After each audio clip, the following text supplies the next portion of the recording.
मेरे ख़ानदान में लड़कियों को मोबाइल रखने की इजाज़त नहीं थी, लेकिन जब मेरा यूनिवर्सिटी में एडमिशन हुआ तो घर वालों को मजबूरन मुझे मोबाइल लेकर देना पड़ा, क्योंकि पढ़ाई के बहुत से मामलात उनमें मोबाइल का होना बहुत ज़्यादा ज़रूरी था। यूनिवर्सिटी में मेरी एक दोस्त ने मुझे फ़ेसबुक इस्तेमाल करने का मशवरा दिया, तो मैंने फ़ेसबुक पर अपना अकाउंट बना लिया। मुझे वहाँ एक लड़के के रोज़ाना मैसेजेस आने लगे। मैंने उसे काफ़ी दिनों तक इग्नोर किया, लेकिन फिर भी उसके मुसलसल मैसेजेस आते रहे और फिर एक दिन यूँ हुआ कि मैं उससे बात करने लगी। बात करते करते हम बहुत अच्छे दोस्त बन गए। हम हर एक बात एक दूसरे से शेयर करते थे। वो लड़का मुझे बहुत अच्छा लगने लगा और इस तरह मुझे उससे बहुत ज़्यादा मोहब्बत भी हो गई। इससे पहले कि मैं उसे अपनी मोहब्बत का इजहार करती, वो अपने कज़न के साथ नारायण खगान घूमने चला गया।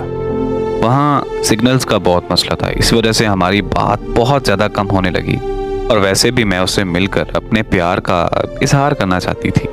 इसीलिए मैं उसकी वापसी का बड़ी ही शिद्दत से इंतज़ार करने लगी। उसने वापस आते ही मुझे कॉल की और कहने लगा कि मुझे मेरी मामू की बेटी से बहुत ज़्यादा मोहब्बत हो गई है और ये बात मैं तुम्हें सबसे पहले बता रहा हूँ क्योंकि तुम मेरी सबसे अच्छी दोस्त हो। उसकी ये बात सुनकर मैं बहुत ज़्यादा टूट गई। मेरे पास खामोशी के अलावा और कुछ नहीं बचा था। फिर वो अपनी कज़न के इश्क में मगन हो गया और मैं उसके हिज्र में पल पल तड़पने लगी और मरने लगी। हर वक्त बस अपनी तकदीर पर रोती रहती थी कि ये कैसी मोहब्बत है जिसमें मैं इजहार भी नहीं कर सकती। ये बात मुझे बहुत ज़्यादा तकलीफ़ देती है क्योंकि जिससे मैं मोहब्बत करती हूँ वो किसी और से मोहब्बत कर बैठा है। उसे भी मेरी तड़प का शदीद एहसास होने लगा था, क्योंकि वो मुझे अक्सर कहने लगा कि तुम पहले जैसी नहीं रही, तुम्हारे अंदर कोई दर्द है जो तुम मुझसे शेयर नहीं कर पा रही। मैं हंसकर बात टाल देती कि नहीं, ऐसा कुछ नहीं है, बस आजकल मेरी तबीयत ठीक नहीं रहती।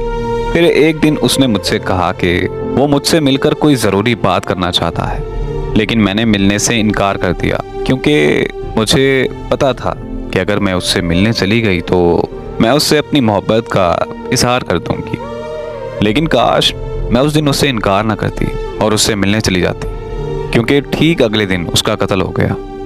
मुझे जब उसकी मौत की खबर मिली तो मेरे पैरों तले ज़मीन निकल गई। मुझे इतना गहरा सदमा मिला कि मैं कुछ दिनों तक अपने होशो हवास में ही नहीं आ सकी।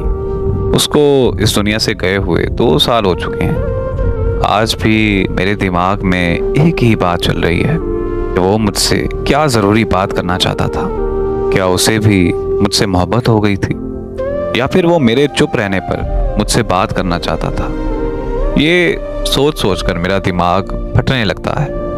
आज मेरी हालत ऐसी है कि मेरे घर वाले मुझे पागल समझते हैं और मुझे भी लगता है कि मैं सच में पागल हो चुकी हूँ।